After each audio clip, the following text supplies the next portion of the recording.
So you use the word trust, and it's a very important word in pricing.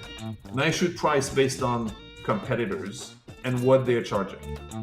There are three things, and you could price based on all of these three and the combination thereof, and it gets complicated pretty fast. That in order to have a good strategy, you need to first have good pricing.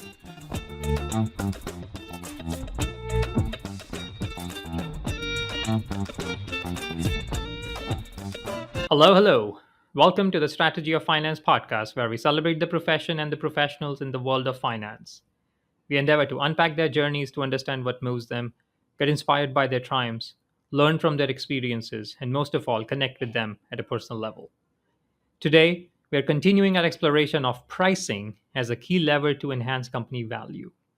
My guest today actually believes that the right pricing strategy can change the entire trajectory of a business, an industry, and even the society at large.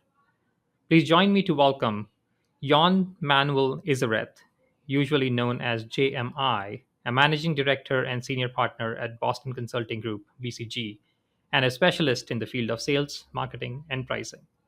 JMI, welcome to the show. Thank you very much, Rohit. I really appreciate it. Awesome. Why don't we start with answering who is JMI? So JMI is French, but JMI with an engineering background. But I came to the US and the Silicon Valley in 1999, just before the crash. And I've been spending the last 25 years working in the technology space on revenues and growth and pricing topics. Um, Over the years, I gained more experience both doing pricing globally with more industries than just technologies. And so by now, I've worked through almost every industry and every place in the world, including doing some work right now in India. So it's fun to see how different markets operate. And I really like the discovery of so many different industries and so many different geographies, and like to bring to each of these geographies the best practices that you can learn from other places, and always a good way to learn as well. Awesome. What led you to BCG? After engineering, I'm sure it wasn't that you were prepping to go into consulting. That's seldom a case that people have a view that hey, I want to end up in consulting. What led you to join consulting, especially BCG? So I started as an engineer on a chemical plant. So not necessarily the direct route to finance or consulting, but very quickly in an industry, the chemicals that was relatively commoditized, and with a job that was very engineer focused, where improving the yield by 0.5% was massive achievements after 30 years of improvement that had been done in that industry, for instance. I was longing for something where I could make a bigger difference. And I saw how much that the commoditized industry was focused on cost, and I really wanted to work on growth issues and upside. And so working to be a consultant and coming into the US and the Silicon Valley was a great way to make sure I was going to work on companies and problems that were all about new technologies. And of course, the 1990s with the advent of the internet in 1995 that were became very broadly adopted was a really great way to focus on that. And for me, being a consultant was also a way to work on new problems all the time, and I like that. What was the hardest part for you when you made the switch from engineering to consulting? To be honest, is I made the switch too late, or I made the switch relatively late. So I worked right 5 years. So I graduated in 1991, and I joined consulting in 97. So that's 6 years later. And I learned a lot at Shell, and then I started my own little company. I did my PhD. I'd done a lot of stuff, and starting into consulting, you go back into square one. It builds your humility. But there were days where it's like having people younger than me telling me that my slides, which was just for me a cosmetic thing, were not as good as what they should be was just like it was great. It was a great experience. There was a lot to learn. There's always humility and being reminded about everything you can learn is always a good thing. That was that process. And then what made your way into this area of sales, marketing, and pricing, kind of broadly? I think there's two things. One was what I mentioned earlier, which is my intent to really work on upsides and how things can change. There was also the fact that I did not have an MBA. I came to the US without a network. And as a French guy here, I looked at what is my differentiation. And with an engineering background, clearly being good with numbers was one of these differentiations. And so there was a lot of potential problems around pricing, sales, growth, and without any, I was weak on the relationships and long on the numbers. So I went for mastering the numbers. Awesome. When you first joined BCG, was there already an established pricing practice, or you kind of actually built it up? There was something called the pricing interest group, which is there was a number of people across the world. A few people I remember in Toronto. There was another French guy in Paris, a friend in Munich, a few people in Atlanta that had done great pricing work. And as I started to do this when I was a project leader. And so I learned a lot from them, and we were all communicating and sharing ideas. Progressively, we sort of started this as a more formal practice. For many years, I co-led the practice with the French guy, the other French guy who was based in Paris, but working a lot very closely with also our fantastic team in Atlanta. And we all built the practice together. I end up being the one who still does it, like the Sylvain Duranton, who was the French person I was mentioned, is the leader of all of AI for BCG. So this is a proof that there's a great career that comes from starting from pricing. Awesome. I'm curious, when are companies having the realization that, oh, we have something to solve in pricing, and thereby they're coming to you, or you are approaching them and saying, hey, we think there is something wrong with your pricing, or it can be evolved further, and thereby XYZ can be done? How does it come about? Because it's not a fully formed discipline as such, right? um, and so, yeah. It depends a little bit, which is arguably McKinsey, our competitor, and a few others published in the late 1990s a set of really good pricing books that made people aware that there was something to be thought through about pricing, that it was a discipline that companies could master, and that thinking that market sets the price and therefore just follow the market, you're going to be fine, was a bit too simplistic, and there was more.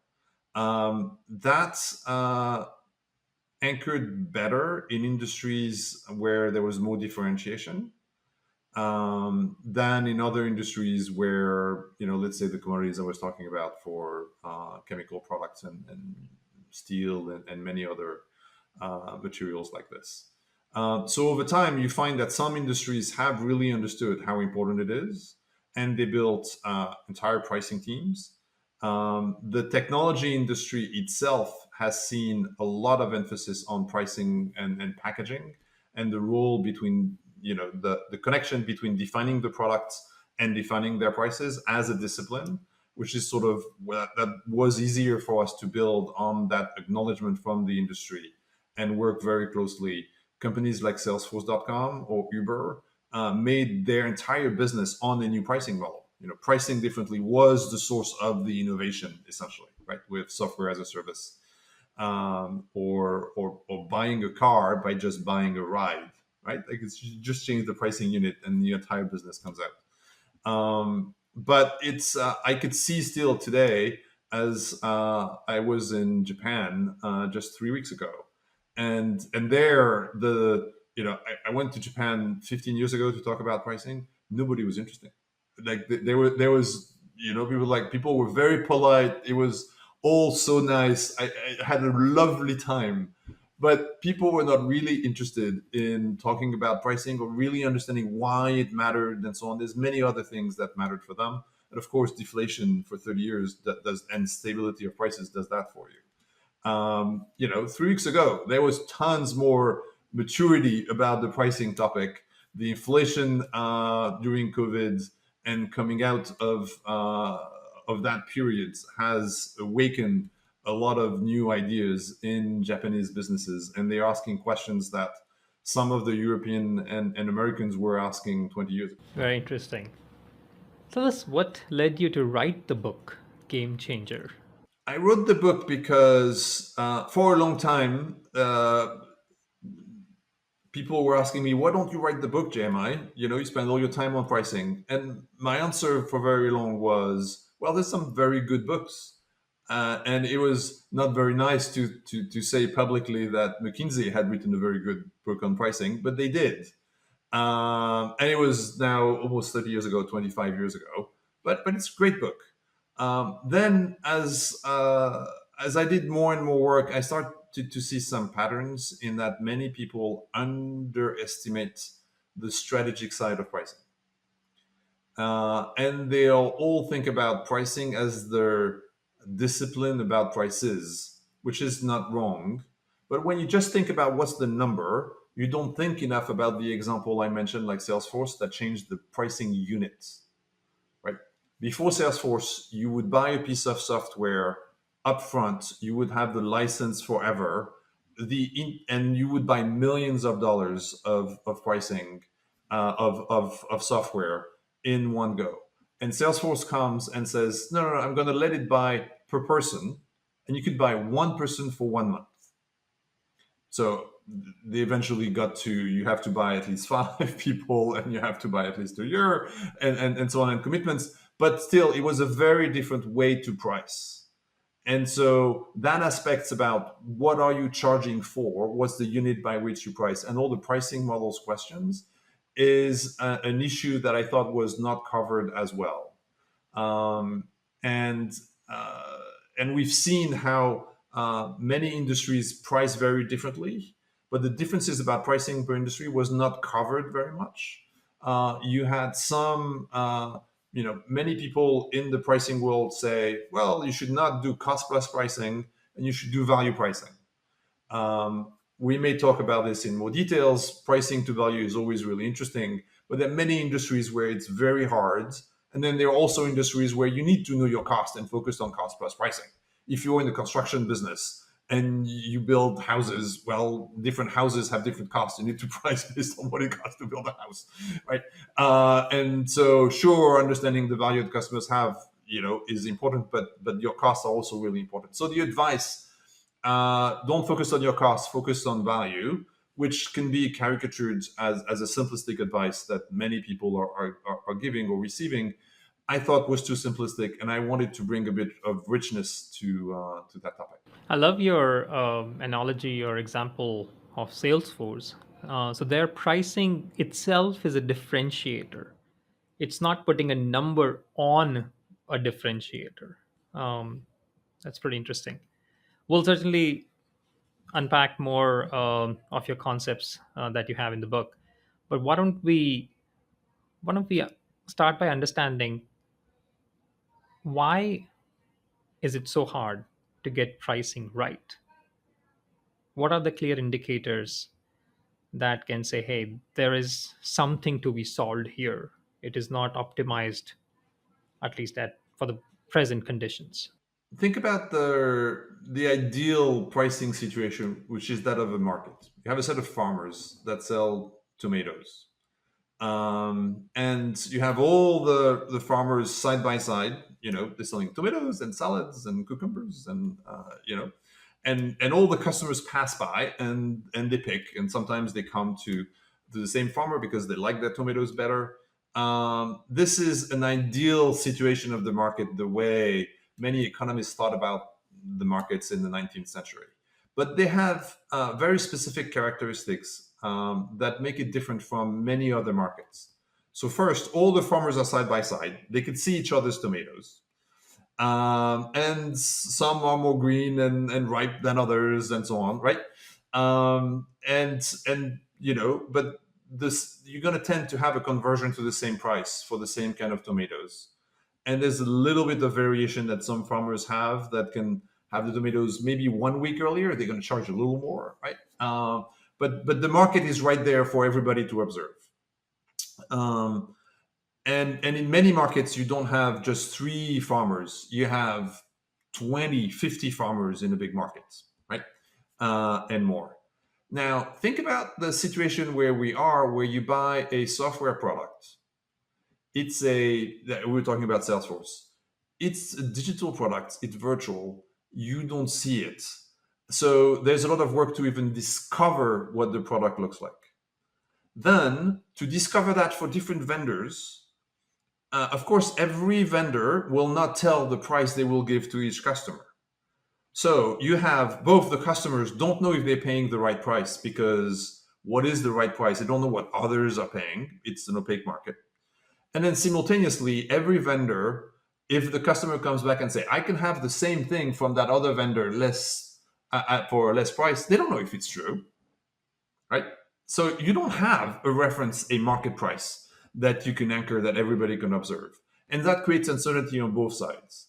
So then that forces both sides to really think about, what am I willing to pay? What should I charge the other side? And many markets are actually markets now where, on top of that, you have few than 50 potential solutions. You have 3 to 5 solutions that are viable solutions, because it takes a lot of investments and research to have new technologies.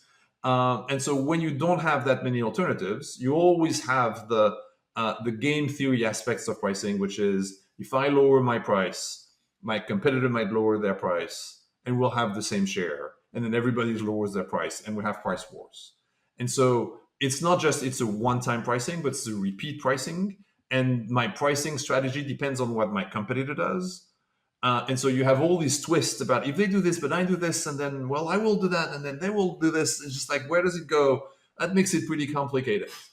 So you have essentially 3 aspects. You have what I should price based on my own economics. So I need to understand my costs. That's aspect 1. I should price based on what the customers value, what are they willing to pay. And I should price based on competitors and what they're charging. There are 3 things, and you could price based on all of these 3 and the combination thereof. And it gets complicated pretty fast if you don't see everything that's happening in the market. Why do you think companies are not having in house experts to be able to navigate with such a complex maze of information that is constantly coming in and needs to be evolved?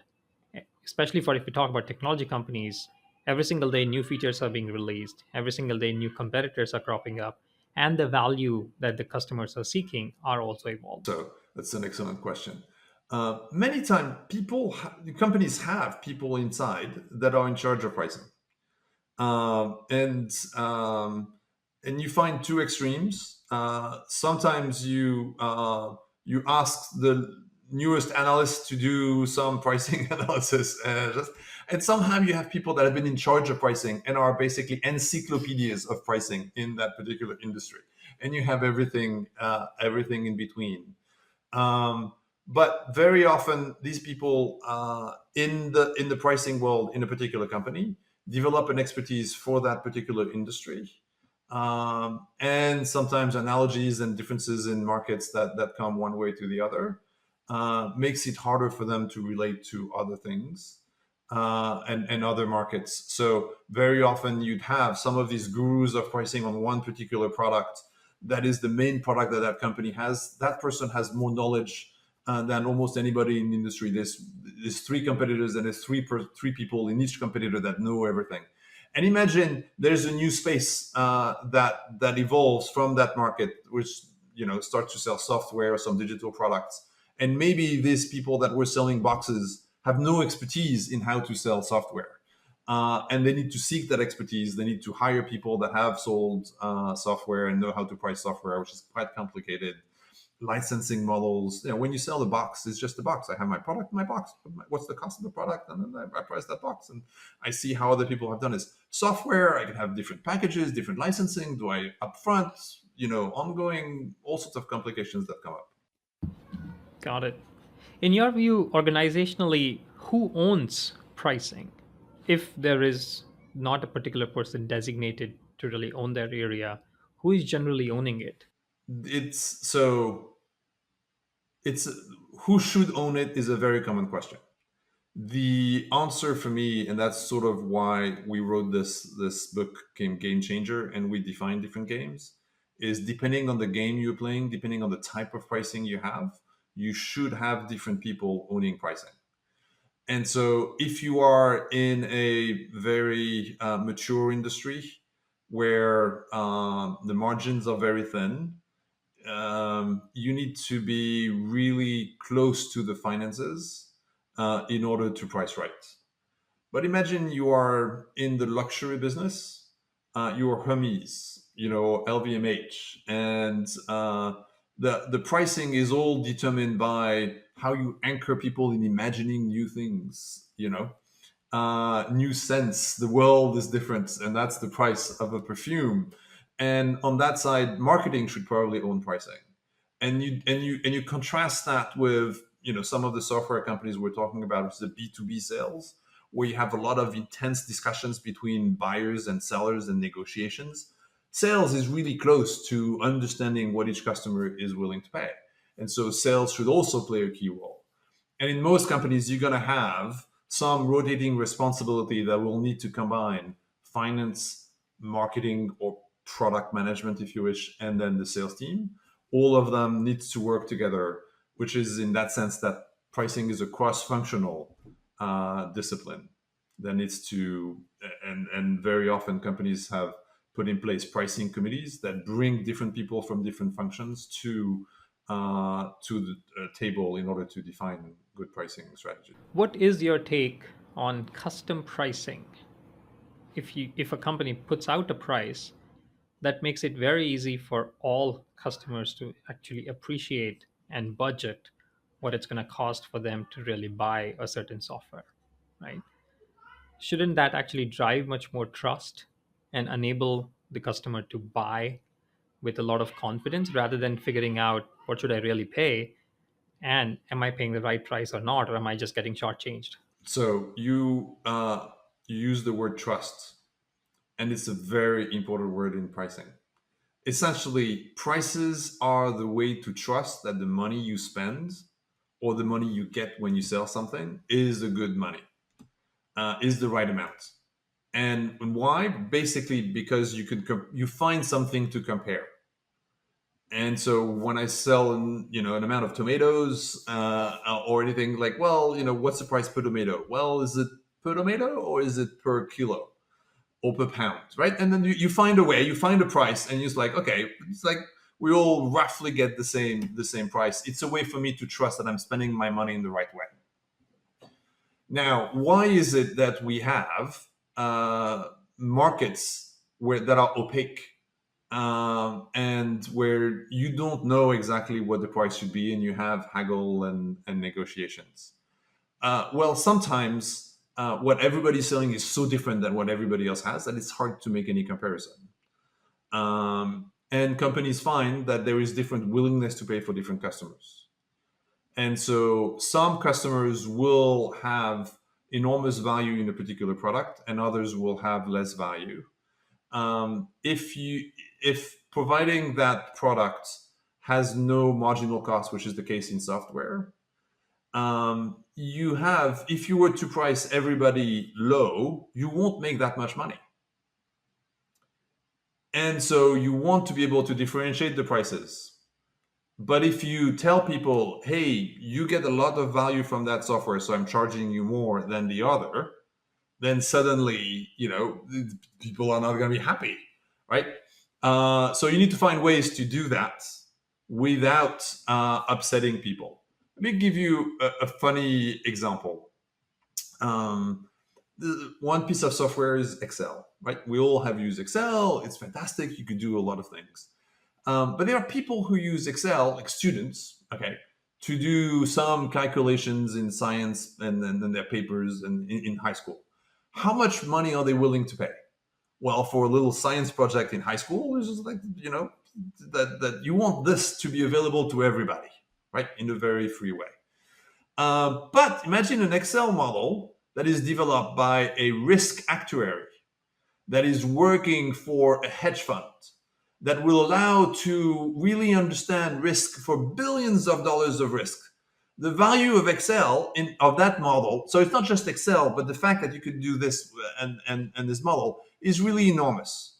So the problem that Microsoft selling Excel has is, how do I make it available for all the high school students to do the little table, but also for all the risk managers and to be priced differently. So Excel is now very well known, commoditized. Google has come up with Google Sheets, but think about pricing Excel in the 1990s at the beginning. You had that tension, and that tension I just described tends to be present in every software company with different values for different customers. That then gives an incentive that if you price to the high school price for everybody and give that same price, you do not have any incentives to develop new features. For instance, more complicated, functions and tables and pivot tables in Excel. You would never do that because that's just a simple sheet. Like, put your numbers in there and do additions and subtractions, right? Makes sense. So there is no fairness necessarily from a customer standpoint in pricing. It's more either is it for me or not, right? So there's a long history about what fairness and trust means in pricing. Aristotle started, and the view, like, he thought about almost everything. So he thought about pricing as well, and his view was pricing needs to be the intrinsic view of pricing, and pricing differentially for different people was unfair and was not right.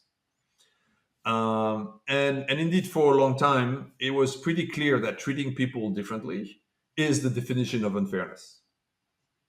Right. And so giving people different prices. But as economics and markets has developed, I think we have understood also that the dilemma I was talking about, which is, and you can have it for drugs, for instance. Okay. You want to give drugs to everybody, but if companies don't make any money selling drugs, you will not have any new drugs developed. So on the one hand, you have some markets where people are willing, where essentially the willingness to pay for drugs and life-saving drugs is much higher than some others because people earn more money in these markets. Let's say the U.S. is famously charging more for drugs, but the Europeans also then. Let's say countries in developing countries in Africa and other places. You want these drugs to be available everywhere.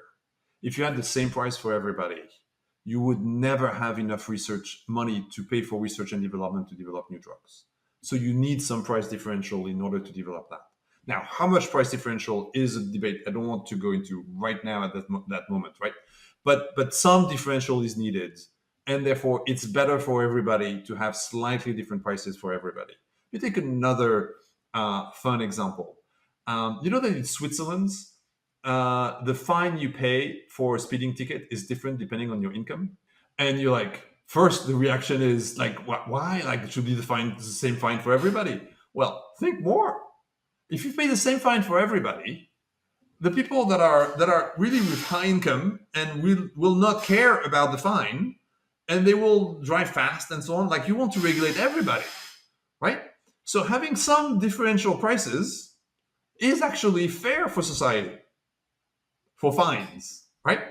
And of course, almost every country has implementing a tax system where people who make more money have slightly higher marginal tax rates, right? So you right there, you have this balance between different considerations when you think about prices. And while if you ask people about what's a fair price, everybody will say a fair price is the price my neighbor has paid. I don't want him to have a lower price than me. If you ask, do you think senior people should have discounts? It was like, oh, of course, everybody senior should have discounts. You know, that's so. You know, on the one hand, everybody is in favor of the fair prices for everybody the same, but actually, grandma should have, should pay a little less. Like, let's give her a break. Oh, yeah, interesting. Once you start peeling the onion, it becomes quite interesting to think through these nuances. Very cool. Let's dig deeper into the strategic relevance of pricing. In your book, Game Changer, you discuss the transformational role of pricing beyond mere transactional exchanges, right? So beyond kind of the pricing model innovation that we talked about with the example of Salesforce, or let's say it's incentivizes research and development. Are there other kind of core drivers in business model innovation or any kind of other strategic value that pricing can bring to a company? Yes, so many different, and I'm going to give a few examples, and we'll discover more. But think about the early 1900s, and there's a new technology. It's not the internet; it's cars, right? It's the internal combustion engine, and you have something like a, in each market more than 100 small companies, startups that are trying to sell cars and build cars and so on. Half of them, break down every 10 miles. And if you go to any meetings with people that are rebuilding old cars, you're going to see that there's always something not working and so on in the early cars. And by the 1920s, cars are a bit more reliable and so on, with less manufacturers, but still many more. Who was the most successful car manufacturer between 1910 and 1925? Ford. Ford, yeah. Ford, right? Why were they so successful?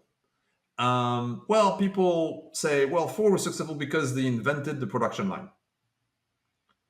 And with the production line, they could have cars that were less expensive, and therefore they produced the most successful Model T Ford cars. That until I think the Volkswagen Beetle, there's no car that sold as many cars of the same model.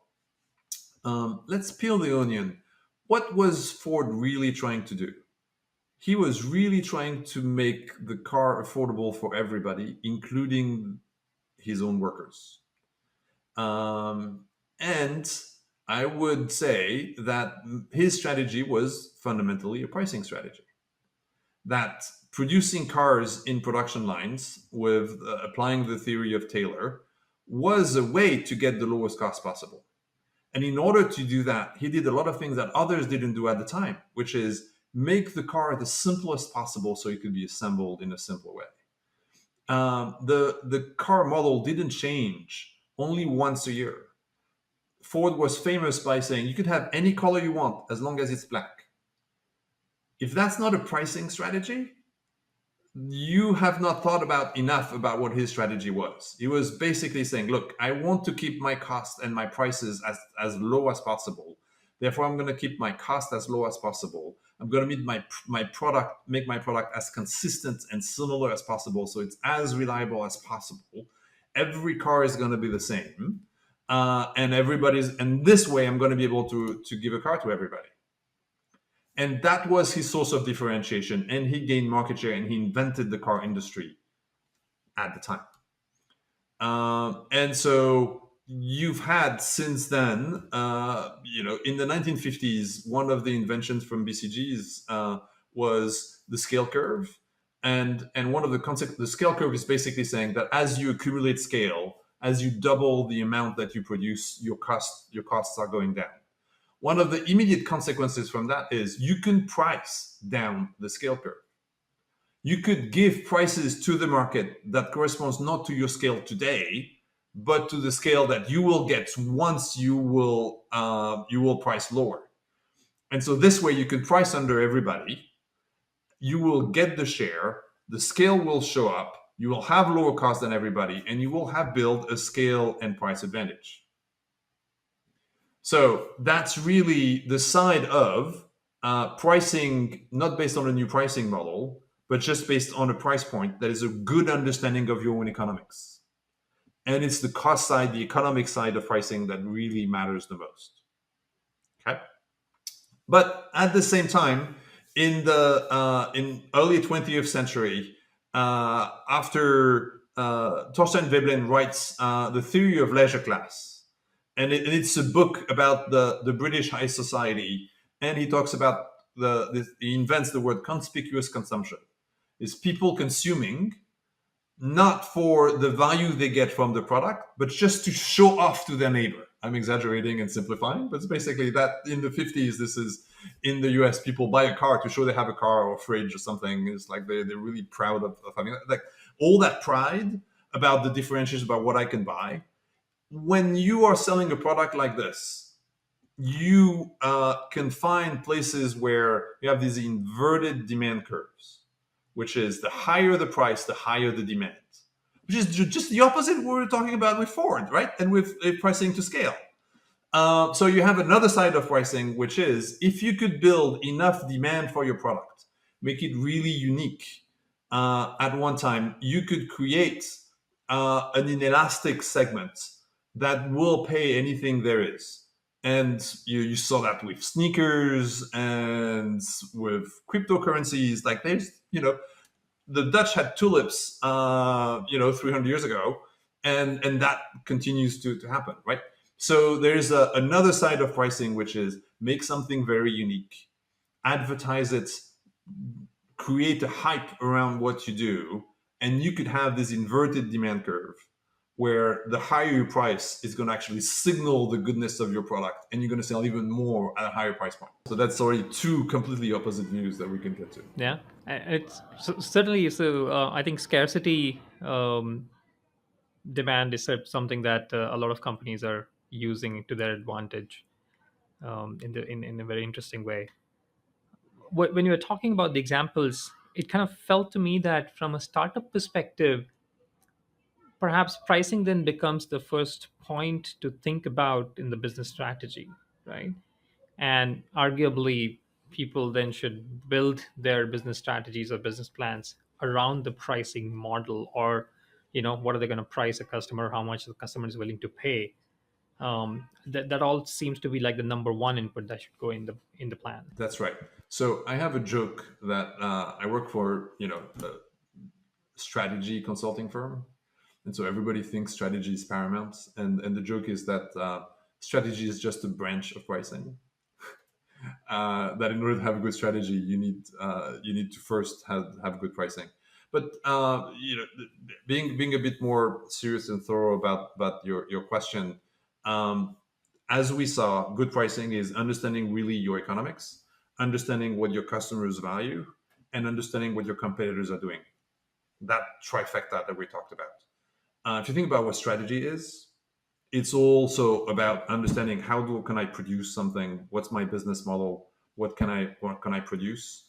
What's the value that I'm adding for customers? And what are my competitors doing? And the competitive forces that can come from new entrants or from my current competitors. All the five forces is all about these three things from Michael Porter. And so the way I'm thinking about this is pricing and strategy are the same thing. If you think about your pricing, you can think about your strategy. And therefore, it's not like you need to start with pricing. You need to start with what value am I adding to whom? How am I going to produce that value? And who else is doing something similar? That's your strategy. That also gives you your answer to pricing simultaneously. Makes sense. Let's talk about value creation a little more. One of the key themes in your book is the alignment of pricing with value creation and then capturing that value, right? How should companies approach measuring the value to ensure that thereby their pricing strategies are enhancing both customer satisfaction and the profitability for the business?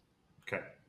So there's different types of value that you can find, and the value always is about comparing to what is the alternative. And so if I come up with, say, a new robot, okay, and that robot can allow to produce, say, cars or any manufactured product much faster, and nobody has a robot that is as smart and can produce as much. I could say my value is I'm going to allow you to sell many more widgets and to produce many more widgets faster. And so that value is in the amount of widgets. It could also be that my new robot is just a little bit newer than the olders, but there's a lot of robots that roughly do the same thing. And so I'm comparing myself to the other robots. And my robot is a little bit faster, and so it produces a little more. So now the value is the comparison between the number of products produced by one versus the other. It's not necessarily the additional revenues you're going to get. You're going to get the same, right? The same amount of things. And so, depending on what you compare yourself to, you're going to have different sources of value. If you are very unique and you're driving your customers' revenue up, it's a really big upside. The value tends to be really high.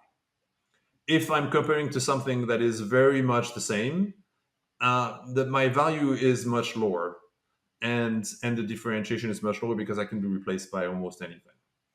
So then you have, of course, the questions about, well, differentiate yourself as much as possible because you're going to add as much value as possible. But essentially, that finding yourself to compare, how to compare yourself and what is the differential value, that's essentially where the source is, and you try to quantify that. Now, once you have quantified that, you need to say, do I deserve all of the value that I create? And here, there's a theory in pricing that says, well, you need to capture all of the value. Let me highlight that if you capture all of the value, then your customer has no interest into getting you with versus the other thing, right? Because you captured all the value. Okay. So let's say, I in my robot is better and goes faster, and I determine that per robot, this is 1,000. The robots cost 10,000, and the value is 1,000 additional. If I sell you my robot for 11,000, you're gonna say, well, my economics are the same. I buy your robot for $11,000. I buy the other robots for $10,000. But this additional $1,000 I will get into savings, so I will make it up, but I have no interest. Well, I'm indifferent between the two robots.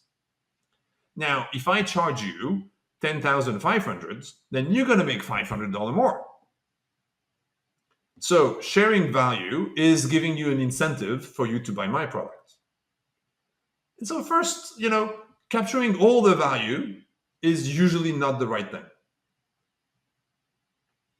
And so you could, well, why don't you capture $10,999? And then there's $1 in value. Well, then, does the customer really care about $1? They're going to have to switch between your robot and the other robots. And so you have all sorts of things that come up.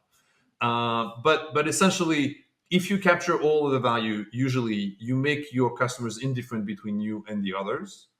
And that may not be what you want to do. Now, you have the specific situation where you have monopoly. I'm doing something that nobody else wants to do. And now I'm capturing all the value. Okay? The extreme example of that is there's a hurricane, you're on an island, and you have run out of water. I come up with a boat and have a lot of water for you. And I'm saying, for that water, you're going to pay me your entire life savings. Otherwise, you're going to die on that island because nobody's going to come and save you. Okay? That is going to be perceived as unfair by everybody. Should I pay you more than the cost of the bottles of water that you got on the land? And do I pay for your gas and your pain? Should I pay you more than the usual price of water? Yes. Should I give you all my life saving because I'm going to survive because of that? No, I shouldn't. Right? So even in most circumstances, when someone tries to extract all of the value of a product and they have a monopoly, you tend to create really bad feelings from your customers.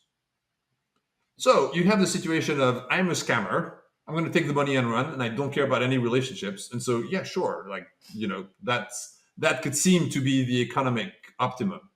But most businesses are in business to help their customers on an ongoing basis, and they want a relationship. Therefore, you need to share the value. One of the upset for many pharmaceutical companies is that people perceive they try to extract the maximum value all the time, right? So therefore, in my view, and that's one of the things we're pushing in the book, and we have actually demonstrated that if you charge for all of the value all of the time, you actually will get less volume that you would have.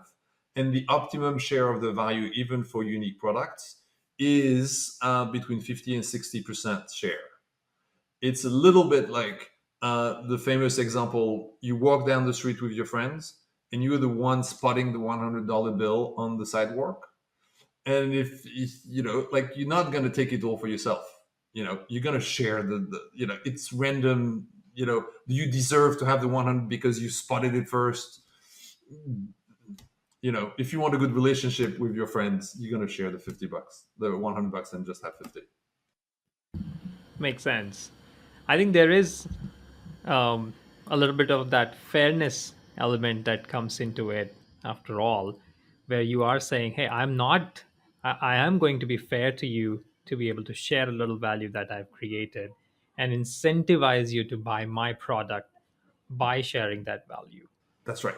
And societies for a long time, humans work together, and there's a sense about I do something for you, you do something for me. We are all better off. You and I are better off when I sell you something. That's a really fundamental principle of society. You apply that to business. When you go too much to, in my view, the greedy side of the business, we're like, I can take all the value. Why? It's just like I did it for you. You couldn't have any other solution, so let me take 99, and you get $1. You should be happy with $1. Is Yeah, you in that particular transaction, $1 is enough to incentivize you to do that. But in the long term, you don't like the person who did that to you. Makes sense. In that parlance, do you think pricing is more science versus art? Where are you on that pendulum? I'm in both sides of this thing. I'm in the yes answer. You know, it's yes to both. In in that when you have a lot of products and a lot of customers and a lot of different situations, think you're a retailer and you have 2 million SKUs, and you need to price all of them, and you have different areas in town and different people value different things, and you have different competitors in different places and so on. Like, dude, you need some science in there, otherwise you're going to make really wrong, right? But you need to help the science with, and you have this with many retailers, what am I trying to accomplish? And many retailers have the mantra about we're gonna work hard in order to give you the lowest price for all the products we can get you, right? In other words, they're trying to give back value to you. They negotiate and they're trying to give back value for you to have lower prices. So there's both science and there's a sense about, well, what's that give back, and do they give everything back? Do they have really no margin whatsoever? Well, no, many of them have some margin here and there, and there's different ways to have that margin and so on. But that's so even for retailers, which have a very complicated pricing problem, you need to be guided by some sense about what's the right value to share. What are we trying to accomplish? And different retailers can then take different stances. And so grocery retail tends to focus on, I'm going to give you these products at the lowest cost possible. But then you have some specialty shops that are not saying it's all about cost. I'm giving you access to some unique dresses that you can find anywhere, and you have them in this shop for the first time. And there's no other shop in town that can sell you this. Makes sense. Let's talk about dynamic pricing a little more. You referred to it earlier. You advocate for dynamic pricing strategies in general. What are some of the most compelling outcomes that you have observed that have successfully, from companies that have successfully implemented these dynamic pricing strategies? So there's clearly a tension between dynamic and fairness. Dynamic pricing gives different prices at different times to different people.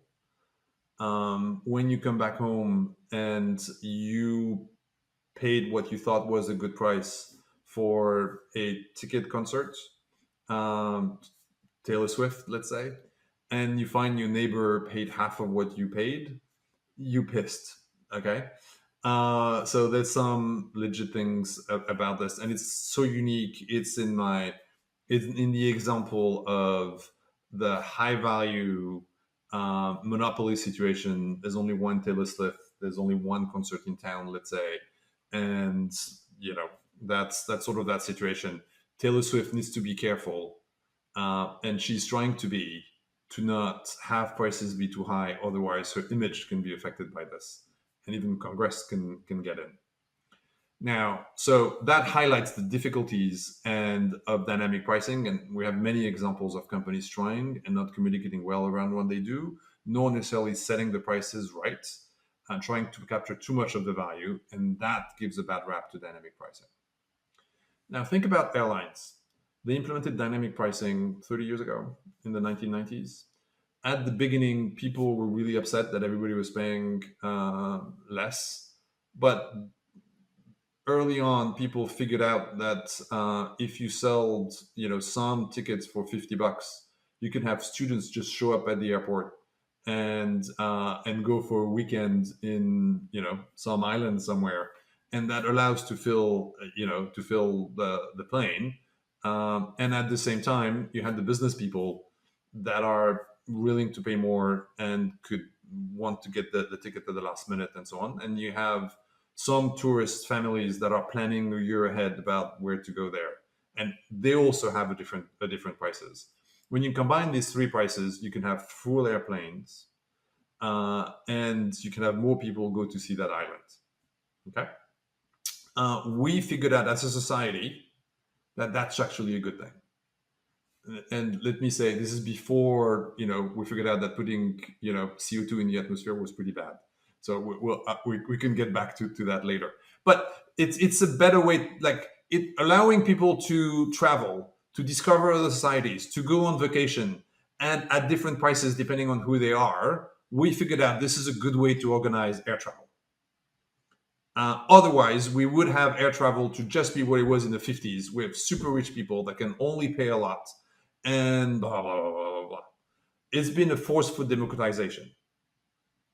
And indeed, there's different prices for different people, but we as a society think that is, and that is a good thing. And for many years, that dynamic pricing didn't drive airlines to make outsized profits.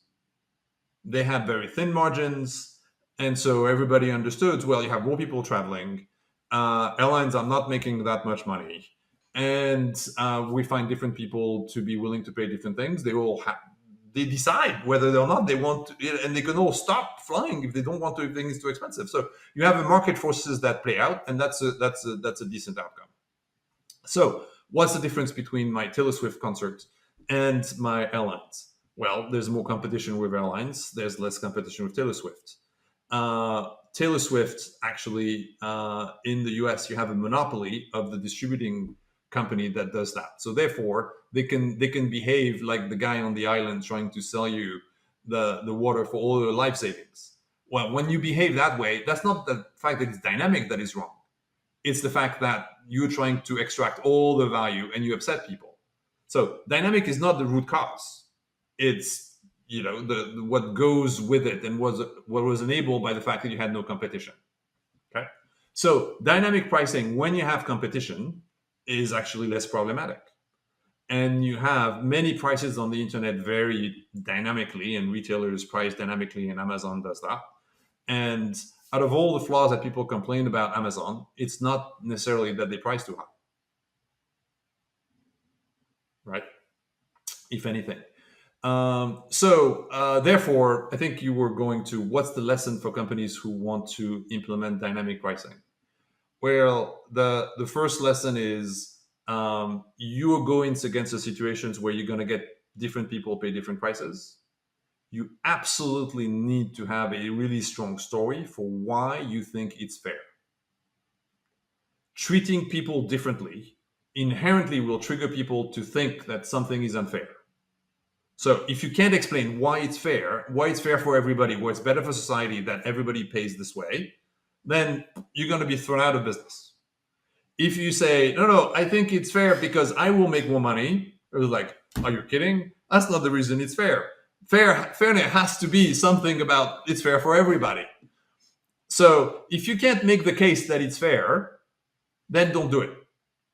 Now, if you can make the case for it's fair, then explain what you're doing. And one of the rules about doing it in a way that you're more likely to be perceived as fair is have a good case for why you're sharing value and not extracting all the value.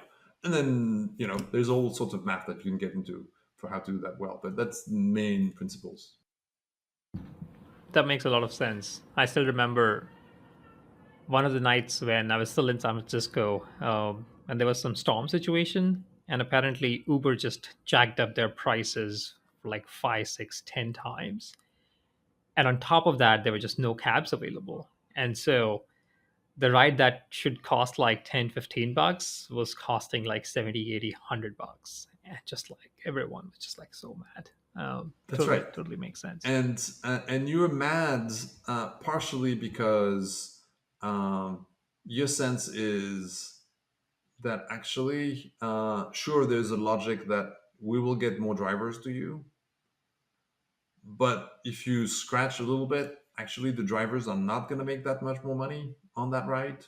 They're not going to make 5x, 10x. They're going to make, let's say, 2x or 3x. And you're like, aha. So you took advantage of that situation. It's the storm, it's the hurricane situation that you find. And you don't have to go for the life savings.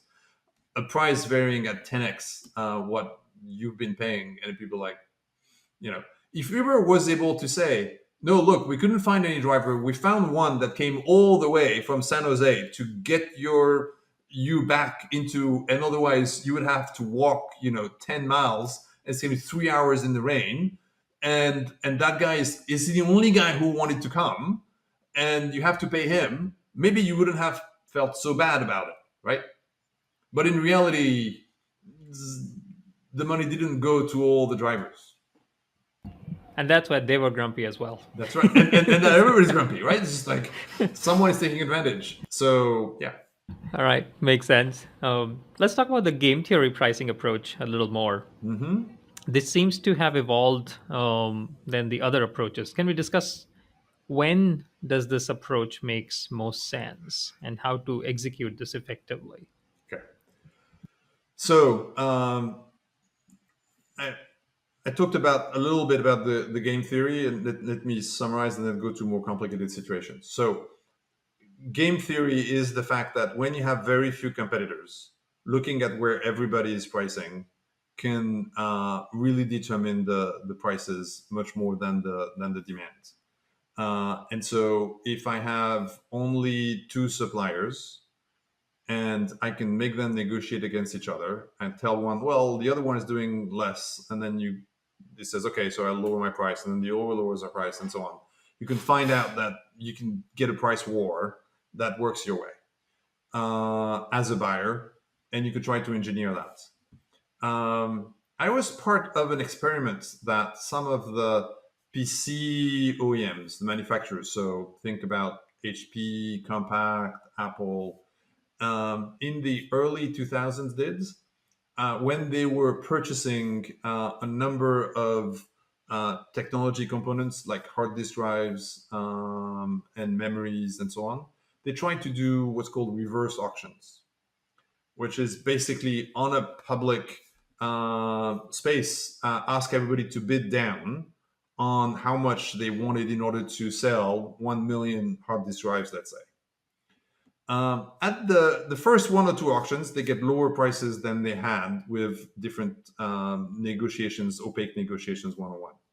But very quickly, the sellers saw what each others were doing, and they figured out that they could go down, and there's no limits to how far they were going down. They could go down all the way to the marginal cost in order to get there. What was more is when you had, there's 4 or 5, and then quickly you have some that don't have exactly the same products, and you have 3 that are competing.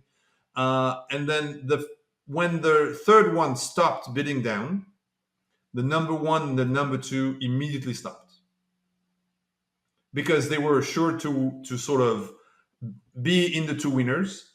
And usually the PC OEM wouldn't want to have only one supplier, because what if there is one flood somewhere, that wipes out one plant. You want to still be able to have some drive from some other places. And so you tend to give, let's say, 60-70% share to your number one and 40-30% share to the number two. And so there's not that much difference between the two. Your winner is much more than 40% is much better than zero. So as soon as the number three stopped bidding down, the number one and number two stopped bidding down. So you have this interesting game theoretic outcome where the prices are determined by the supplier that will get no volume on the deal, right? But then if the top two always try to win against the number three will at some point stopping. He will keep pricing down because at some point he needs to win some lots, some of these sales. He can't not sell anything. And so you have this clarity of that comes out because they can observe it of the number one and number two needs to leave space for number three to win once in a while. Otherwise, number three is going to destroy the prices for everybody, right? And so you have several game theoretic lessons from this. First, in a very counterintuitive way, the seller determining the prices is a number three, not the number one and number two. If you told the number three that he had any pricing power, he says, I have no pricing power. Well, in reality, they do have pricing power. They determine the price of everybody else. Okay. Then the second lesson is number one and number two need to leave some space for number three. And therefore, their strategy has to be to there's an equilibrium that rotates between, in some customers and some types of lots, you're going to have the number three and number two winning. Some other times number one and number two winning, sometimes number one and number three, and sometimes number four. And so you find there's an equilibrium that sort of shows up. That equilibrium is really unstable, which is the essence of market, which is why you need to be careful with pricing. But that equilibrium shows up, and it's all about what will my competitor do that determines the price. You saw in these negotiations, the outcome was not determined at all with what the buyer was willing to pay. The buyer was accepting the outcome of what the suppliers was bidding against each other, right? So after, I think, 3 quarters, most of the PC OEMs stopped doing auctions, and they went back to trying to, have a discussion about what are your drives better? How do they align with my needs? I already have invested in software that makes it more plug in and play to have one versus the other, and it's a complex supply chain. And since then, I think, now it's solid state drives, but they're all still negotiated and not done by auction. Very interesting example. It seems like kind of reverse auction as a procurement tactic still exists, but more from a pure commoditized items. That's right. So when you have 20 potential suppliers, you have a commoditized product, and you have no difference between each other, and so on, like all these aspects you tend to have. So when you're in a commoditized market, that's what we call either the cost plus market or the elasticity market, so the uniform prices. You tend to have everybody paying the same price. And that's a situation where you have lots of suppliers, lots of buyers. That's essentially the oil markets or markets for securities, stocks. Who cares who's buying and selling? Even there's variations of prices, but at any point in time, the price to converge to one same price for everybody. That's interesting, right? Um, what have you seen in terms of differences or nuances in different global markets around pricing? Do they work in a certain way? Do culture play a role in how people perceive price, or how could you adopt a certain pricing strategy in certain geographies? So there is no doubt that different markets have evolved differently. The concept of fairness that we were talking about is interpreted differently in different places. Let's take the US versus Europe versus China and India that have some similarities. We found when we did surveys and looked at the practices that in developing markets, developing from a maturity standpoint in terms of the economics and so on, you find a lot of tolerance in India and China and Vietnam for price differentials. The same differentials would be completely unacceptable by people in, say, the Netherlands or Germany or France. Okay. Um, in the US is the middle between the tolerance for price differences. So that's one of the differences. Another difference that is really that we found really interesting is not in what people think is fair, but what sellers think they should do. You find in China that people think, like producers of almost anything, think there is one market price. They adopt the single market pricing theory of economics where everything converges and they sell to everybody at the same price. Even for B2B companies, small and medium businesses, you find that in China, there's a very, what I call a flat slope, which is large customers, small customers, everybody pays roughly the same. You go into the US, you tend to have big slopes, which is largest customers have lower prices. If you're a smaller guy, sorry, you're going to pay higher prices, right? And the Europeans tend to be in the B2B in that space. Notice that there is, in theory, when I said in China, customers tolerate more paying different prices, but then that's the buyer side, but the sellers all charge the same for everybody. You could say, how is that compatible? This goes against each other, right? And I think one of the reasons why people tolerate that the customers tolerate different prices is because they know that most of the suppliers are trying to be fair in that with the definition of fairness, which is charging everybody the same. So they tend to trust the suppliers, that suppliers don't take advantage too much. And the suppliers themselves have a self-discipline to not discriminate so much.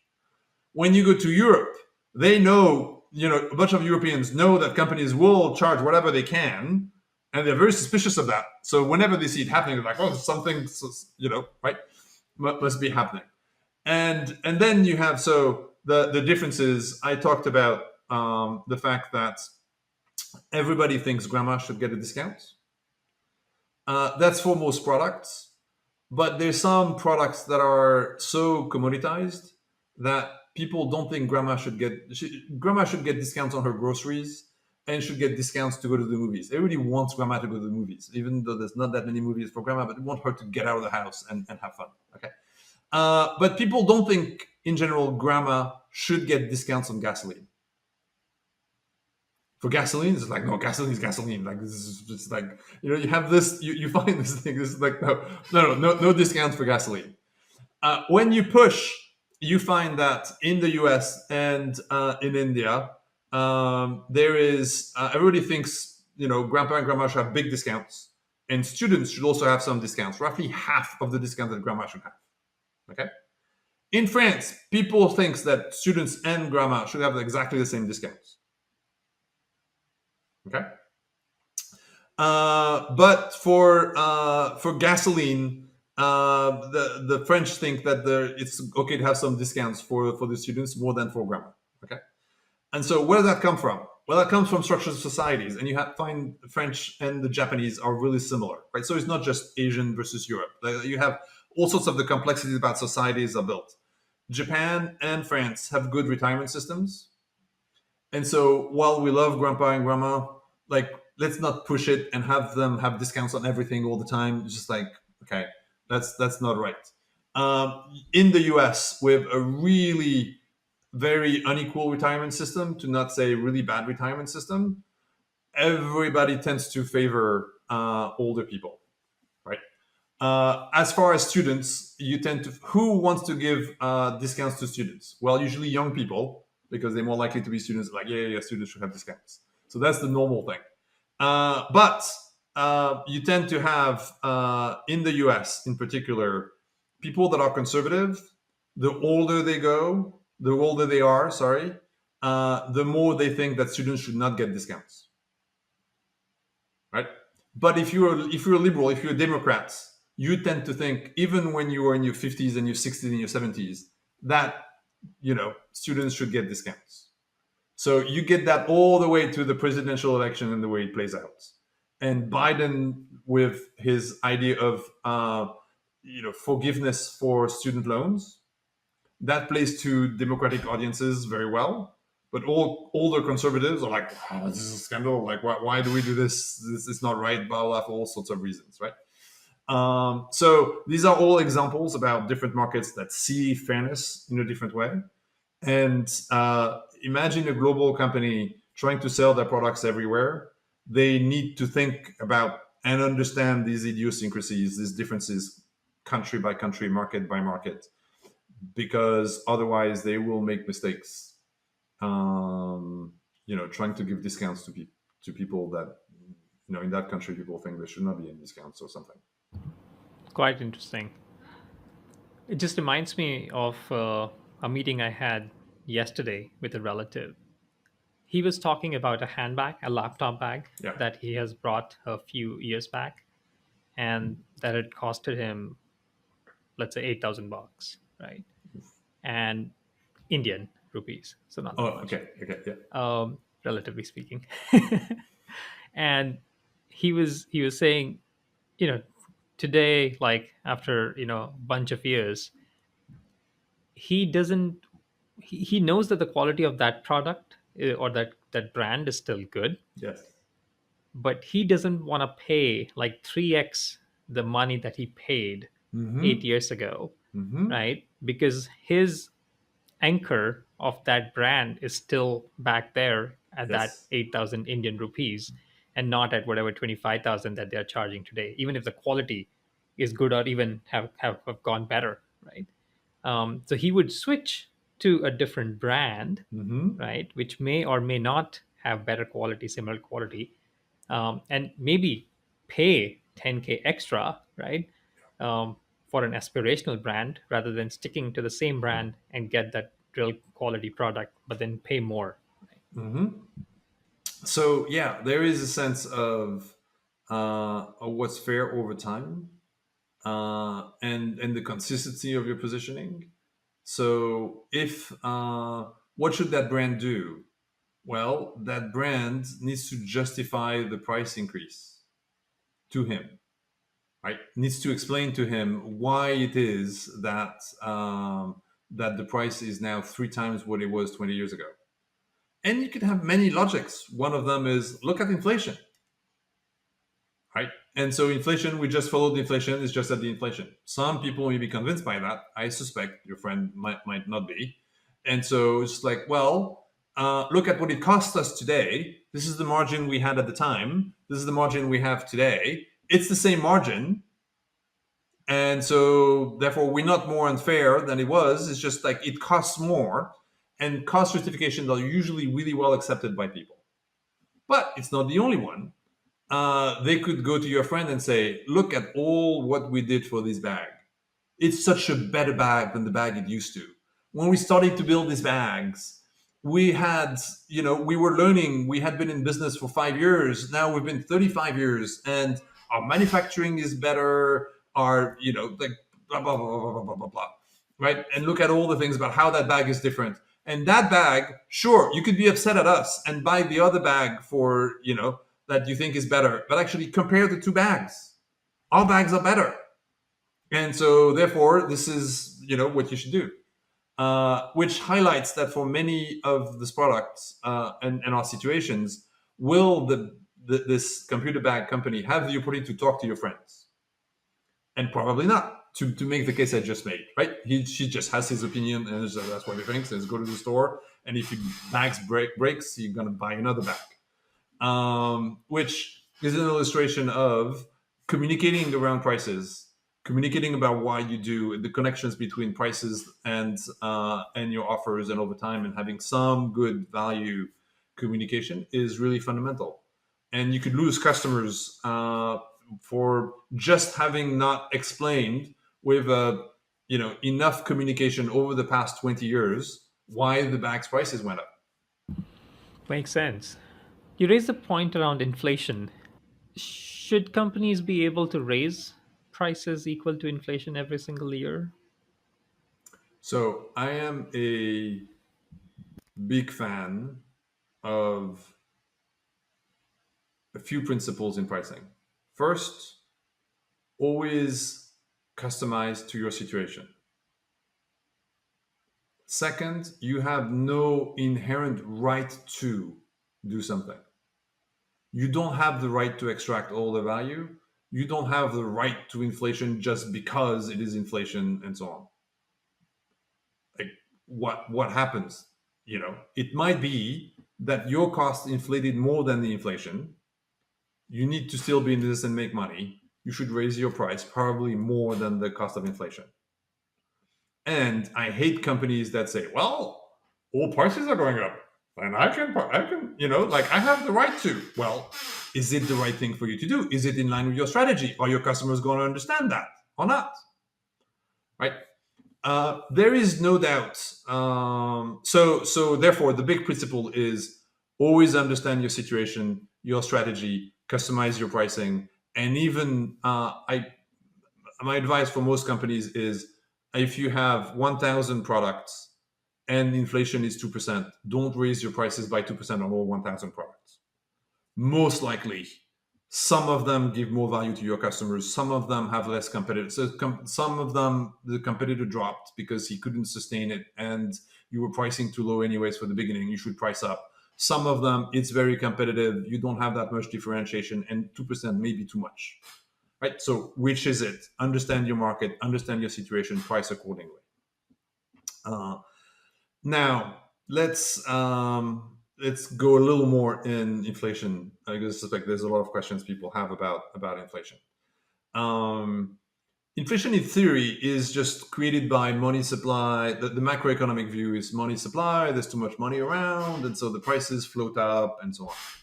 Okay, so from a micro perspective, this is sort of very different from what a company should do. Always, and I argued in my first answer to anchor yourself into what's happening to your company and do what's right for you first, and then you'll worry about that, about what happens for the economy later.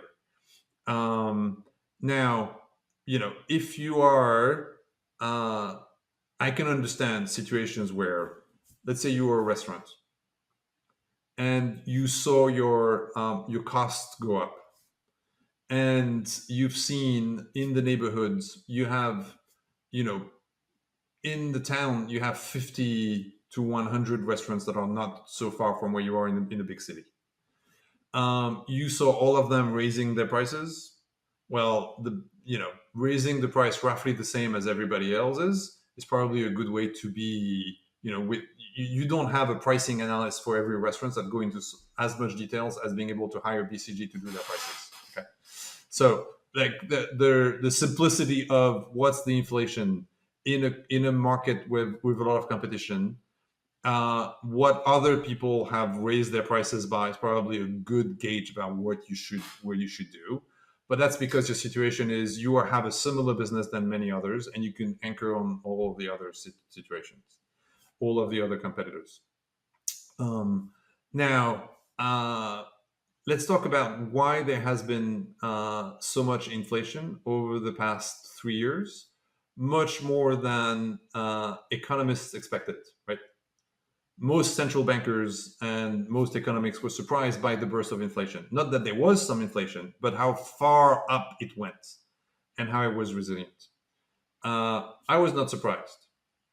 I wasn't surprised because over the past 10 to 15 years, I have seen companies raise prices less than they should. In many companies that we worked for, on average, three-quarters of our recommendations would have been to raise prices versus lower prices. In other words, most companies tend to overestimate elasticity. In another way to translate that, they would think they'd lose more volume than they would actually if they were to raise prices. They were afraid to lose share. They preferred to have share versus higher margins. You correlate that over many, many years, and you tend to have prices that are lower than what the customers are willing to accept. structurally. And then you have this moment when you know you need to raise your prices because your costs went up. There was a real supply shock, right? Costs went up. It costs more to do stuff, to ship it, and so on. Like all of these costs went up. That was a true fact. Now, how much your costs went up? You think your costs might go up again in the next quarter? The cost went up by 15%? Do you push your prices by say 15% or by 20% just in case of it's going to keep going up after that? Okay, if you see your competitors raising also their prices and so on, that gives you right to raise prices. Customers won't remember exactly where the prices are because now all prices are 15, 20, 30% above where they used to be. The pandemic wreaks havoc into the price comparison that people have. Therefore, suddenly you can raise prices more than you would. And the underlying demand is willing to pay that because there's now 15 to 20 years where you didn't raise your prices as much as you should have.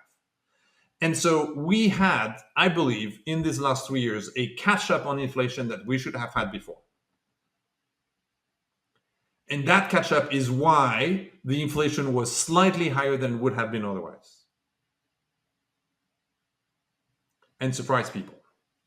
So that's the assumption of someone who has been working with, hundreds of companies, helping them set prices and see their reactions, and how, in 2015, 17, they were all afraid of losing share, and suddenly they forgot that they were afraid in 2021. And I was the same one, advising them to do something and so on, but I could see the behaviors in the day-to-day pricers change. And that's my interpretation. Do I have a sample the size of the economy to prove my point? I don't, right? I just have my own sample. It's pretty broad, but it's people are free to disagree. But that's my interpretation about what has happened. No, quite interesting. I've experienced when I visited San Francisco after the pandemic, I was shocked by the restaurant prices. They were up at least 35, 40% at a minimum to even like 60%. And to kind of corroborate with that, literally every single restaurant was packed. So yeah, price elasticity was just not there, and people were ready to spend 40, 50, 60% more than they were used to pre-pandemic. And that's one of Quite the interesting. conundrums that the Biden administration has, in that they are trying that the economy, objectively, many economists would say, is not that bad, right? But the prices are still high, and people remember, and they were stable enough for 20 years that people sort of remember the price of milk or the price of restaurants and so on. But at the same time, there is an article I read this weekend that was saying, why, if Americans are so unhappy about the economy, why are they spending so much? Right?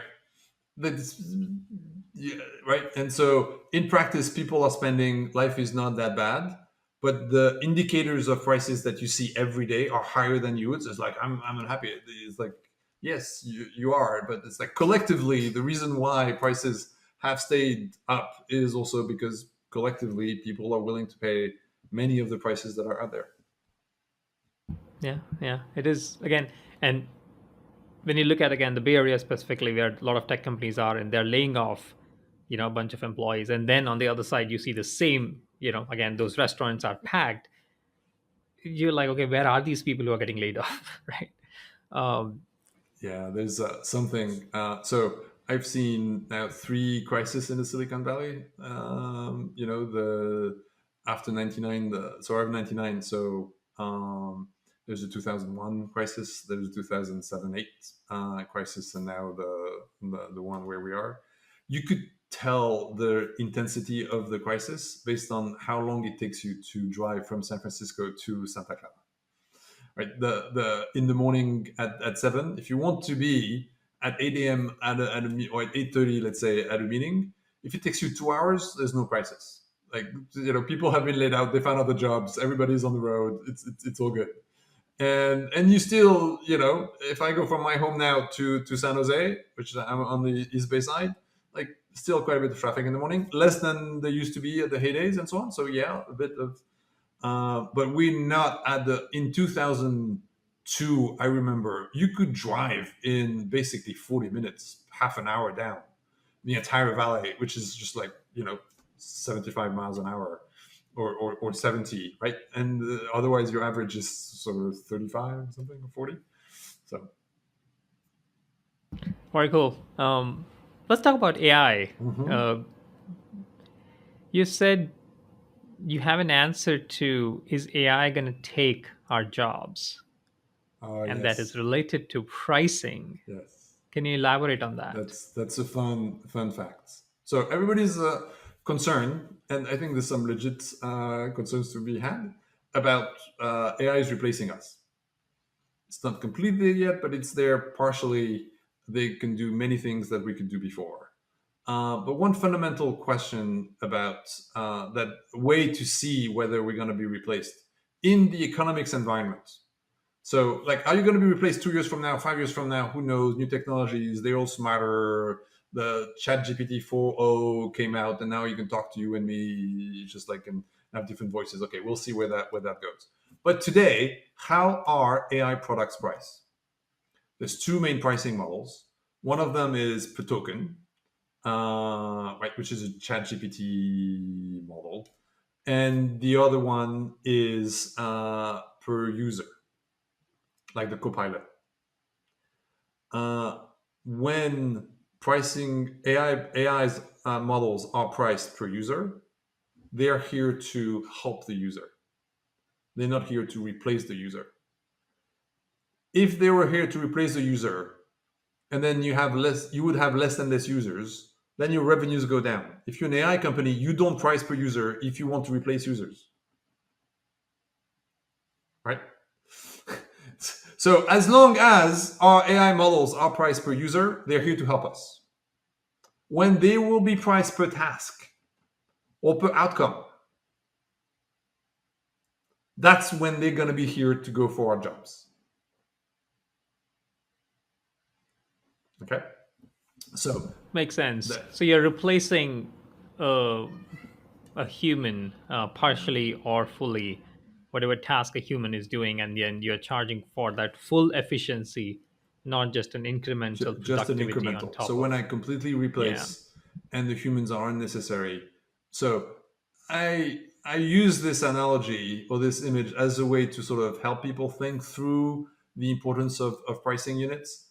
I am well aware that even priced per human, there's some tasks that are replaced, and there's some efficiencies that are sought by companies that will look for savings and getting less people in the workforce and so on. But the big picture is because they are priced per user, I think we're not there on being ready to replace humans in so many places uh, today. And I believe you'll see a change in the pricing model when that time comes. got it. What's your take on simplicity versus complexity of pricing? I'm trying to refer to, let's say, something like payments companies. They Yes. thrive on the complexity of their pricing. How do you think about that? So there is a cycle in every market. And when you establish the markets, you can price in a lot of different ways. There's a few players, and they try to have simplicity in the pricing model. That's the Ford example at the beginning. You price per car, and that's simple. Then over time, as the differentiation is not in the product anymore, the differentiation can start to be in making things a little more complex in the way you sell and the pricing models, and you tweak. You add a fee here, you add a fee there. Now you bought your car, but your car now has a destination charge. What? Yeah, of course. Like the price of the car is different because it takes different. You're a different distance from the factory. You're like, but in the U.S., there's all these cars are produced in, overseas, and then they come on boats. Like, why, they arrive in LA? Why do I have a destination charge in LA which is higher than a destination charge somewhere in the middle of the country? Well, because people are willing to pay more in LA than in the middle of the country. let's say Kansas or other places. And so this destination charge is an example of increased complexity with an additional fee that was set up. And most customers go negotiate with their dealers. They negotiate really hard on the price of the car. They don't negotiate on the destination charge. They don't even see, don't even know there is. And on the bill at the time, oh, there's $1,000. They already spent 3 hours negotiating, right? To buy a $25,000 car that it went down from 28,000 to 25,000. And now they find they need to pay the taxes. They need to pay, and there's this line item, destination charge. And how many of them says, no, we're going to renegotiate for another 3 hours again? It's like, no, I need to come back home, I need to cook for the kids. Like, I'm done like negotiating. And therefore you have less sensitivity to the additional fee than to the main price of the car. And therefore you could have more willingness to pay for the fee, and then you could hide some margin in the fee. And the destination charge, which initially was introduced in order to take into account how much does it cost to get the car from the factory to the place, now is mostly something which is adapting to the market forces in different regions, different geographies. So I took the example of the car. You have in many other services, like financial services, and payments is an example of that. You have an ability to add fees that is unbelievable. Like, you could be creative with fees, right? And so banks have gone for a while into, well, let's add a fee here, a fee there, and this is like the fees for depositing your checks on Saturday. Like, it's the same work as like, okay, right? I've seen a company that had a fee for sending you the bill with an envelope that had Merry Christmas on it. During Christmas, there was a fee because we had to pay for different things, and there was some margin hidden in that fee. Okay, and so you were paying for the Merry Christmas you were wished by the company, and there was a fee for that. It's just like, and if you ask, they would take out the fees. Like, okay, we won't tell you Merry Christmas on the envelope. Okay, all right. So it could go pretty far and be pretty ridiculous. The cycle of markets that I was talking about earlier is that usually when you go too far, there's a player that comes out and says, no fees. No fees is the way I'm going to advertise. And every one of my competitors have put so many fees for so long that then the no fees is a real differentiator. If you had said no fees 20 years earlier, it was just a few fees. It was not that big of a deal. It was just $1 for the bank once every year and so on. It's like no big deal. Now you have fees everywhere, and now no fees can be a differentiator. And then, so then every bank matches that because they lose their customers, right? Or if they do, right? So there's a balance that comes out. And then everybody restarts with less fees and advertises no fees. And then you go for another 20 years of adding fees. So, big picture, there is no doubt that adding complexity into a pricing model very often could be to the advantage of the seller. To my point about fairness and value sharing, I think companies should be careful about this. Pushing it too far will create your competitors that are going to come and say no fees, or say we don't trick you, or say all things like this, or we don't nickel and dime you. You can trust us. Blah blah blah. All of this. So I think there is enough in market forces to sort of balance these things. We need to be careful with situations where customers don't have as many choices and they discover things too late. And that's where I think regulation is okay. If the market structure is such that it enables a few companies to really take advantage. Let's go back to our Taylor Swift example concert with one monopoly that distributes these tickets and can add, I don't know, many more fees. Like, no, you shouldn't. Like, right. Monopolies are not good for business. They're not a really good way to balance. It's good for a company to make a lot of money, but it's not good overall for the economy. And when you have these situations, I'm okay with regulations. But I'm more in favor of having more competition that will, by the competitive forces, bring things down. And there's a cycle to all of these things, and it's okay. Makes a ton of sense. Reflecting on your extensive experience, what was maybe one of the most challenging projects related to strategic pricing that you did, and any key lessons learned from that? Oh, we talked about a few. There's one talk in the book that was really formative for me, and is a good illustration about what good leaders can do in a company. Um, Many times people ask, JMI, what is the right price? And just give us the price, and then that's it. And so we do our best to answer that question. Um, and the dialogue is always useful. Let me illustrate one situation. We were working for Intuit, which is a company selling QuickBooks, so an accounting software for small businesses. The leader in the space, and at the time, Microsoft had an alternative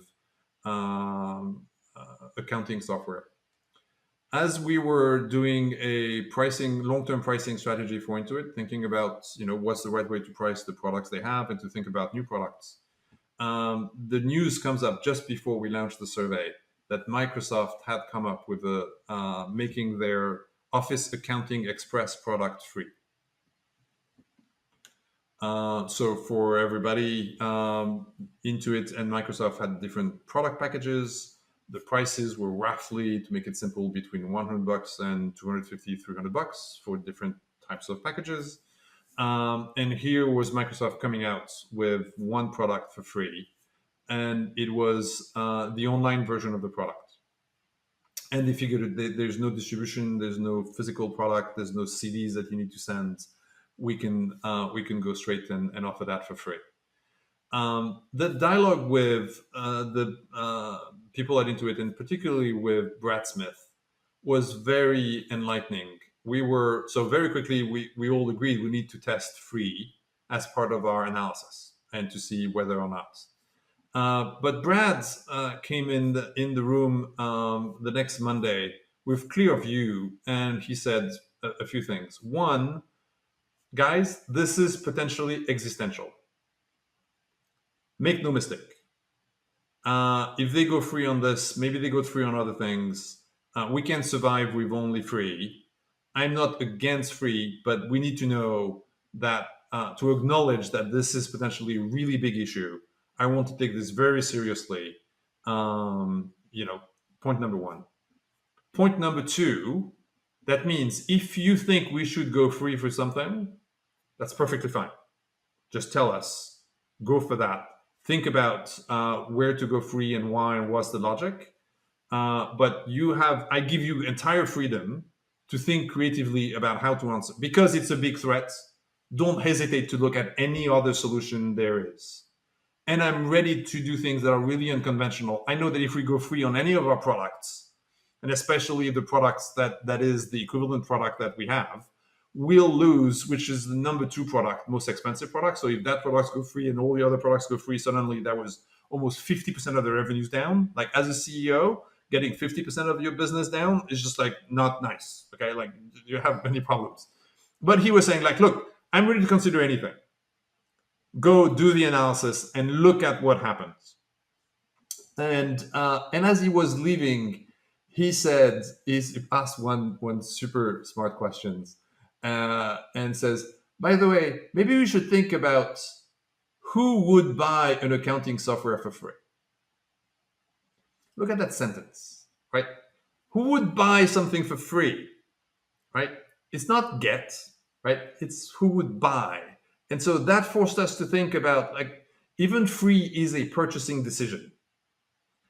And then when you unpeel that question, you're like, we were talking about restaurants earlier, is a restaurant owner who's been owning her restaurant, started 10 years ago, she has a good stable business, what is she worrying about? Is she worrying about inflations, her employees, the cost of some food items that on her menu make her, have the cost, in relation to prices, right? She's really, she has a lot of issues that are about her business. Is she concerned about saving $200 on an accounting software? Especially when she has an accountant that works with QuickBooks? Is she gonna try to save $200 and try to explain to her accountants, who will then say, no, but I work with everybody on QuickBooks. It's much easier. You send me the data on QuickBooks and so on. It's like, okay. So she's not going to switch. Now think about another potential customer, small business. Think about a few guys in a garage that are just starting up a company. Okay. They have no revenues whatsoever. They don't know if they were going to be in business 6 months from now. They're coding their stuff. They have a website up, but the app is not working very well, and so on. What is their accounting system? Excel spreadsheet. Okay. It's free. Okay. So if you tell them, well, you can have a true accounting software where you just enter the numbers in a few places and you don't have to invent it yourself with an Excel spreadsheet, they might go for that. Okay. If their startup is successful, then they will switch to another more professional accounting software. Okay. So they are the targets for Microsoft. Do I want these customers if I'm into it? Well, some of them are not going to stay in business, right? Most startups fail. Okay. And so I don't charge them anything. And I don't lose any potential revenues from down the road because they don't exist. No big deal. There's no marginal cost to my software. I give it to them. That's okay. There's nothing wrong. If they become successful, they will want a true software. They will upgrade. Do I want them to upgrade on Microsoft platform or on my platform? I want them to run my platform. Therefore, the answer was you need to offer something for free to the customers that are these startups and these small businesses that are just starting. Now, once you looked at the Intuit product lineup, so the different products that they had, there was one that was really targeting to that particular audience. It was called Simple Start. In the name of the product was the target. And that product was priced around $100. Was less than the online version. So we went free. We recommended to go free for that product. We answered the questions. Yes, who's the segments who wants to go for that? Blah blah. And we did all the work, and in order to make it for free, it was sold in retail. So lots of complications about how to make that work in practical terms. But we made that work.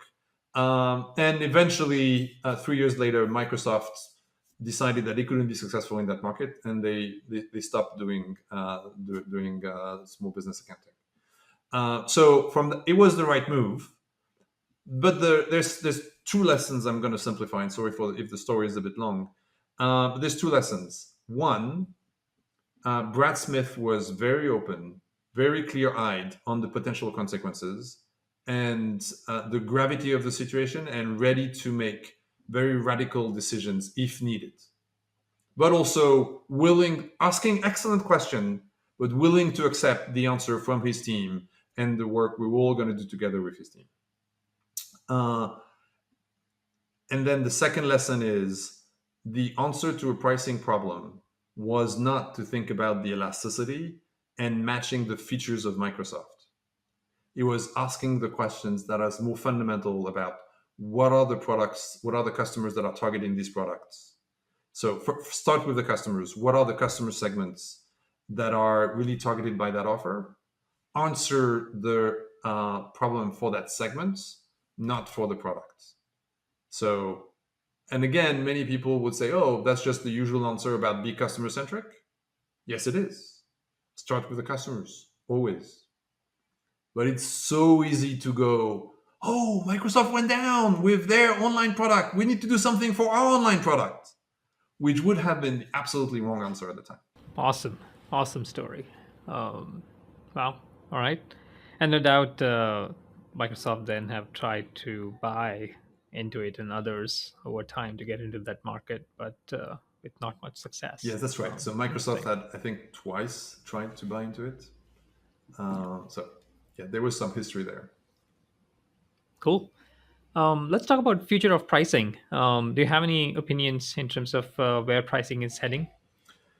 I think we are heading in general to several trends. I think we're going to continue to see a lot of innovation in the digital space with no marginal costs. And so, whenever you have prices with no marginal costs, you tend to need price differential. And so, people should continue to expect price differentiation and not everybody paying the same price. An extreme version of that would be dynamic pricing. And I think dynamic pricing, pricing that is more dynamic and change more regularly, can be seen in many more markets than it is today. I think retailers are gonna probably continue to implement and generalize having the price tags to be digital, so that you could change the prices more dynamically on the shelves. Um, and so that's coming in the future. And AI models are going to continue to be more and more sophisticated and allow companies to manage more complexity. Um, I don't believe that that means all prices are going to move all the time everywhere and so on. Like, there will be a lot of businesses where the costs are the same, the demand is the same, having stability of prices is going to be there, and is going to be a good thing. But in general, I think it's good education to let our kids observe pricing, learn how prices work, and learn how to both buy well as as customers and consumers, and eventually they go into business, understand how they should price for the success of their business. Because, as we said earlier, pricing rights can really determine the outcome of your business. Makes a ton of sense. Are there any resources, anything that you would recommend to young professionals who want to aspire to be leaders in this profession? So I'm a bit biased. I wrote this book for young people. I also wrote it, of course, for business people and all this. But essentially, one of the key audience I had in mind was the people that are coming out of college or into grad schools in business, and start in business. It was an attempt to help them go beyond what they taught in econ classes that talk about supply and demand. That tends to be idealistic economic situations. That when you are in the reality of businesses, you have a lot of different things. And the book here is describing the different games as a way to describe different situations and have different mental map for how you price. If I am in a concentrated market, if I have a unique product, if I have a few competitors and we bid, and there's complete opacity in how the markets are, or you have all these different situations that we explain in the book.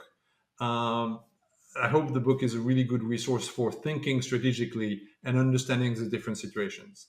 Once you're in one particular situations, there's all sorts of books that are really more specialized on one specific pricing problem or the other. The great books on game theory, great books on elasticity, great books on value pricing.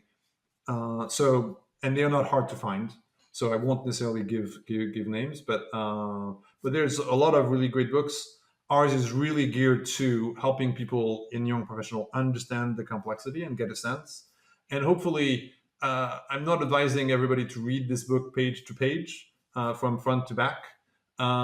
It's a book that understanding the main ideas will should give you pretty far, and you should have a good sense reading the intros and the first chapters about where this is going, and then pick different parts of the book that are really specific to your business. That should give you ideas about how to push forward in the specific business you're in. I also like the interactive charts and kind of various Yes, informational stuff that you have on the website. That was quite unique yes. to put out all the frameworks in that interactive manner. I'm glad you discovered that. Yes, we made the book with a set of a lot of visuals in color. I tested that you can understand a lot of the book by just looking at the images. Like a children's book. It's an economics book, so there's a lot of really complicated game theory stuff. But just look at the images, and you will understand a lot. And you can access more details on these images and how they come to life, indeed, on our website. Very cool. Well, JMI, that leads us to our last segment, lightning round. Should be very quick. All I'm going to do is ask you some quick questions, and I need immediate Okay. responses. All right. Let's start with something simple. Sweet or savory? What do you prefer? Savory. Books or podcasts? Podcasts. Thinker or doer? Thinker. Introvert or extrovert? Introvert. Wine or whiskey? What's your guilty Wine. pleasure? How does someone impress you? Having something original to say on the spot that is funny, even if it's completely random. All right. If not a consultant, what would you be? Teacher. Ideal place to retire? An island in Greece called All right. Amorgos, with very few people in the southern Asian Sea. It's really beautiful. Awesome. If you could uninvent something, what would it be? Facebook? Do you have any role models, personally or professionally?